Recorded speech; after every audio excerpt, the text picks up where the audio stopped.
You wanna know something? Everybody on this earth is unique. And let's talk about how that happened. Heredity is the transfer of characters from their parents to the offsprings. And when heredity happens, there is a lot of variation.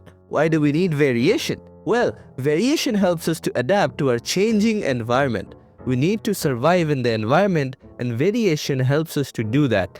So variation increases the chances of survival.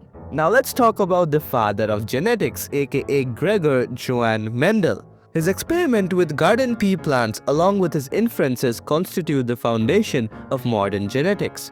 First, he did the monohybrid cross. Here he mixed a pure tall plant and a pure short plant. These are called traits. The capital letters are the dominant traits and the small letters are the recessive trait. When we mix them, every offspring will be tall. This is the F1 generation. If you mix two plants from the F1 generation, you will get 3 tall plants and 1 small plant. This is the F2 generation. Next, he did the dihybrid cross. Now there are multiple traits, round and color. The parent cell mix and makes the F1 generation.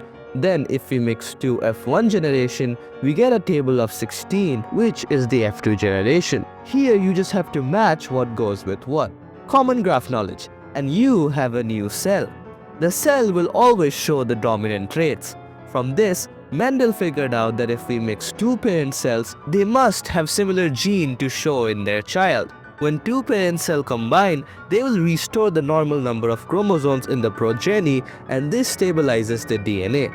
Now the male germ cell has the X or Y chromosome, which is heterogametic, and the female germ cell has the perfect X chromosome, which is homogametic. So if an X chromosome from the male fuses with an X chromosome of the female, we get XX, which means female. And if the Y chromosome from a male fuses with the X chromosome of a female, then we get XY, which means male. And that is basic heredity for you.